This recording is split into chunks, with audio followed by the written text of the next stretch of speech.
ఇంకో last question so మీరు మహిళ కాబట్టి అండ్ సొసైటీలో చాలా మంది కొంతమంది మహిళలు కూడా బయటకు వచ్చి అండ్ మీకు ఇష్టమైన పవన్ కళ్యాణ్ గారి మీద ఇష్టం వచ్చినట్టు మాట్లాడుతూ ఉంటారు. ఎగ్జాంపుల్ శ్రీరెడ్డి గారు కానివ్వండి, రోజా గారు కానివ్వండి. సో చూసినప్పుడు మీరు ఏమనుకుంటారు? వీళ్ళు ఆడపిల్లలే. నాకు ఏమనిపిస్తుంది అంటే, ఇప్పుడు నువ్వు ఇలా ఒక వేలు చూపించినప్పుడు నా వెనుక 4 చూపిస్తున్నాయి. ఓకే, ఆ ఒక్కటి గుర్తుపెట్టుకుంటే చాలు. ఎవరి లైఫ్ వాడిది. తవ్వితే నీ వెనక బోళ్ళు ఉంటాయి. నీకు దమ్ముందా నువ్వు మెయింటైన్ చేయి. ఇప్పుడు అది మనం ఒక స్టార్ కాబట్టి 3 ఫ్యామిలీలు 2 ఫ్యామిలీలు అంటున్నారు. అది ఒక నార్మల్ పర్సన్ కి 4 అయితే ఉంటాయి. వాళ్ళు ఏమైనా అంటారా? అన్నారు కదా, who is Sri Reddy, who is రోజా గారు. ఇప్పుడు పొలిటికల్ పాయింట్ ఆఫ్ లో నువ్వేమన్నా మాట్లాడు, నువ్వు ఇది చేయలేదా, నువ్వు అది చేయలేదా, నువ్వు ఇదా అని మాట్లాడు. నేను అలాగని చెప్పి నేను పవన్ కళ్యాణ్ గారికి సపోర్ట్ చేస్తున్నట్టు కదా, ఇట్స్ జనరల్ టాపిక్ మీద నేను మాట్లాడుతున్నా. అండ్ ఇప్పుడు మీరు ఇందాక మాట్లాడుతూ వైసీపీ నుంచి నేను టర్న్ అయ్యాను అండ్ ఫ్యామిలీ మాత్రం ఫ్యూచర్ లో వచ్చే ఇంకా మళ్ళీ 2029 ఎలక్షన్స్ కల్లా శ్రీరాప గారికి ఏమన్నా అయ్యి అటు ఇటు మళ్ళీ పవన్ కళ్యాణ్ గారి మీద ప్రేమ వచ్చి జనసేనలో జాయిన్ అయ్యే ఛాన్సెస్ ఏమైనా ఎక్స్పెక్ట్ చేయొచ్చా? మేము అనుకోవచ్చు. రేపు రాజు ఎవరో రెడ్డి ఎవరు ఎవరికి తెలియదు. ఈ రోజే మాట్లాడుకుందా, రేపు పొద్దున్న ఏం జరుగుతుంది అనేది మనకు తెలియదు. సో నేను ఎందుకంటే ఇందాక చెప్పాను కదా, ఫ్యూచర్ ఏంటి అనేది మనం ఎక్కువ ప్లాన్ చేసుకుంటే డిసప్పాయింట్ అవుతాం. బట్ నేను 100% అల్టిమేట్లీ ఎవరైనా బికమ్ ఎమ్మెల్యే, అది డౌటే లేకుండా అవుతాను ఖచ్చితంగా. కానీ అది ఎలాగనేది ఇప్పుడున్న దాంట్లో ఇప్పుడు నేను టీడీపీలో ఉన్నాను. నోస్ బెస్ట్ ఏది ఉందనేది మనకు తెలియదు. దాన్నే చూసుకుంటూ పోవచ్చు. ఏమో మన రానున్న 2 years లో ఒక ఎలక్షన్స్ కూడా జరుగుతాయి. సో తెలియదు మనకి ఏమవుతుందని. ఉన్న దానిలో ఇప్పుడున్న దానిలో కరెక్ట్ గా మనం వెళ్ళేస్తున్నాం. బట్ ఏది చేసినా ఎలా ఉన్నా కానీ finally I want do my service in my constituency. So దీని మీద నాది ఉంది. నేను ఇంకోటి ఏదో ఇంకో దాని ఏ పార్టీ నుంచి వెళ్ళినా కానీ మనం చేయాల్సిన పని మనం చేయాలి. బికాజ్ చాలా లేవు అక్కడ. ఎంతమంది వస్తూ ఉన్నారు పోతా ఉన్నారు కానీ లేవు. అట్లీస్ట్ మనం మనకున్న దానిలో మనం ఏదో చేయొచ్చు కదా. అండ్ మీ ప్రభాస్ సార్ కలికి చూసారా? లేదండి, లేదు, ఇదే సరిపోతుంది. నిజంగానే బిజీగా ఉన్నా. నైట్ చూస్తా, మూవీ చూస్తాను కంపల్సరీ. యాక్చువల్లీ తెలుసా, నేను థియేటర్కి వెళ్ళి ఈవెన్ సల్లార్ కూడా థియేటర్కి వెళ్ళి చూడలేదు. బట్ ఇదైతే తెలిసి వస్తాను. మాక్సిమం చూస్తాను. లేదండి, ఎందుకు కోవిడ్ ముందు బాగానే చూసేదాన్ని. కోవిడ్ తర్వాత లేజీ అయిపోయాం అందరం. ఆల్మోస్ట్ 80% అలవాటు పడిపోయాం. ఏమన్నా చక్కగా పెడతాము, పెట్టుకొని ఇంట్లో ఆరామ్స్ కూర్చొని మాకు నచ్చిన దానిలో చూడొచ్చు. అది బ్రేక్ చేసుకుంటూ కూడా చూడొచ్చు. మరణం ఎప్పుడు మాకు ఈ మంత్ 21st అండి, ఫ్రైడే. ఈ ఫ్రైడే కాకుండా వచ్చే జూన్ 21st. ప్రభాస్ గారికి పోటీయా 1 week అటు ఇటుగా? అట్లీస్ట్ నా పోస్టర్ అయినా చూస్తారు కదా. అలా వచ్చారా షోలోనా? షోలో ఓకే మరణం అని చెప్పి చూస్తారు కదా.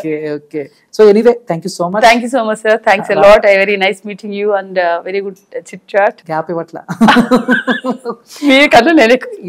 సో మీకు ఎలాంటి సినిమాలు అంటే ఇష్టం? ఒక ఛాలెంజ్ గా తీసుకొని చేసే సినిమాలు అంటే ఇష్టం బాగా.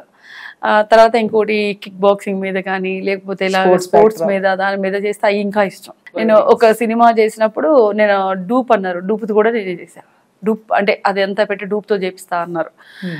దానిలో అంతా కొంచెం కిక్ బాక్సింగ్ ఉంటుందని, ఫైట్ సీక్వెన్స్ నేనే చేస్తాను. నాకు ఇష్టం అలాంటి.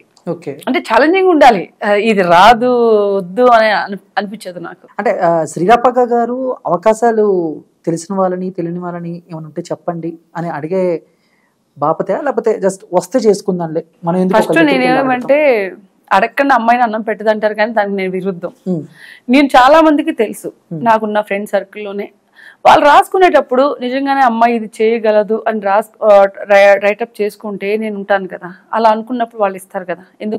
ఎందుకు అడగడం ఎందుకని గర్వం కాదు. ఒకవేళ నేను అడిగిన తర్వాత వాళ్ళు ఫీల్ అవుతారేమో, అయ్యో ఇవ్వలేకపోతున్నా అని. ఆ పెయిన్ కూడా మనం ఇవ్వకూడదు. బేసిక్గా మనం కొన్ని ఫేజెస్ లో మన లైఫ్ ఒకలా ఉంటుంది, తర్వాత ఒకలా ఉంటుంది. అండ్ అంటే ఇప్పుడు మీరు బిగ్ బాస్ కి వెళ్ళారు కాబట్టి అది ఎప్పుడు లైఫ్ లాంగ్ వెంటాడే ఎమోషన్ అది.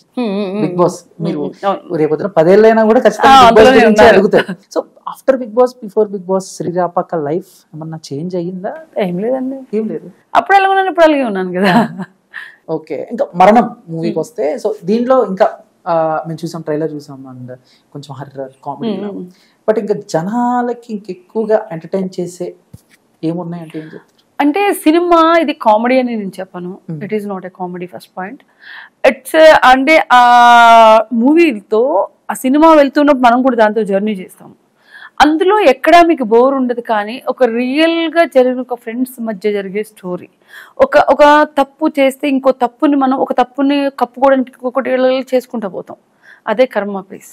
అండ్ నాకు మిమ్మల్ని ఫాలో అవుతూ ఉంటాము, మీ న్యూస్ అవన్నీ చూస్తూ ఉంటాము.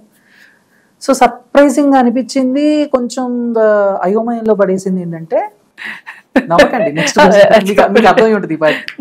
సో మీకు పవన్ కళ్యాణ్ గారు అంటే చాలా ఇష్టం, సో ఆయనతో డేట్కి వెళ్తాను అది ఇది అని చెప్పారు. బట్ మీరు సపోర్ట్ మాత్రం వైసీపీకి చేశారు. ఈ political career is different and cinema is different. Cinema hero అంటే నాకు పవన్ కళ్యాణ్ తో పాటు ప్రభాస్ గారు కూడా ఇష్టం. అప్పుడు కూడా చెప్పాను నేను, ఎవరో ఒకరు అడిగారు ప్రభాస్ గారు పెళ్లి చేసుకుంటారు మీరు చేసుకుంటారా అని కూడా ఎవరు అడిగారు. ఇష్టం అంటే మనకి అది ఉండిపోతుంది ఇప్పటికైనా సరే. నాకు ప్రభాస్ గారు ఇప్పటి నుంచి కదండి, నేను కాలేజ్ చదువుకున్నప్పుడు, వర్షం సినిమా కాలేజ్ కూడా కాదు, నేను నిఫ్ట్ చదువుకున్నప్పుడు ఆయనది రాఘవేంద్ర సినిమా, అదిలో ఏదో ఒక సినిమా ఉంటుంది. అదిలో అప్పుడు నా బెడ్ దగ్గర ఆయన పోస్టర్ పెట్టుకున్నది. అంటే హాస్టల్లో ఆయనది ఇలాగా ఒకటి ఏదో ఇలా చూసేది ఏదో ఉంటది అనమాట, అది పెట్టుకో అంటే అంత ఇష్టం ఉండే నాకు. కానీ ఒకసారి కూడా కలవలేదు. ఏమో ట్రై చేస్తే, గట్టిగా ట్రై చేస్తే జరుగుద్దేమో, గట్టిగా ట్రై చేయొచ్చేమో తర్వాత, పవన్ కళ్యాణ్ గారితో యాక్ట్ చేయొచ్చేమో తర్వాత. ఏమో మీరు అన్నారు భగవంతుడు అది నిజంగా క్రియేట్ చేస్తే then I'll get that chance, definitely I'll do that. Okay, మీరు నైస్ గా తిప్పారు ఇలాగా, నేను అడిగిన క్వశ్చన్ కి ఆన్సర్ చేయకుండా. లేదు అంటే ఇష్టం అనేది political is different and cinema is different, రెండు మిక్స్ చేయకూడదు. ఎందుకంటే పొలిటికల్ వాళ్ళు అందరు, సినిమా వాళ్ళు అందరు వెళ్ళి పవన్ కళ్యాణ్ ఓటేశారంటే మీరు బిలీవ్ చేస్తారా? అలాగే పొలిటికల్ ఏం చూస్తామంటే, పొలిటికల్ లీడర్ అనేవాడు ప్రజలకి అందుబాటులో ఉండాలి. అక్కడెక్కడో ఉండి చేయూపితే ప్రజలు యాక్సెప్ట్ చేయరు. అలాగంటే ఇప్పుడు మరి పవన్ కళ్యాణ్ గారు సినిమా నుంచి అక్కడ వచ్చి గెలిచారు కదా అని మీరు నెక్స్ట్ క్వశ్చన్ నాకు ఉండొచ్చు. ఓకే, కానీ ఏమంటానంటే ఏదైనా సరే అప్పుడు అక్కడ ఎలా గెలిచారు, ఏమొచ్చింది అనేది నాకు తెలియదు.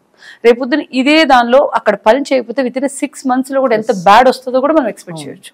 రైట్, ఇప్పుడున్న పేరు అంతకన్నా బాగా వెళ్ళొచ్చు, అంతకన్నా భూమిలోకి పోవచ్చు. You never expect that.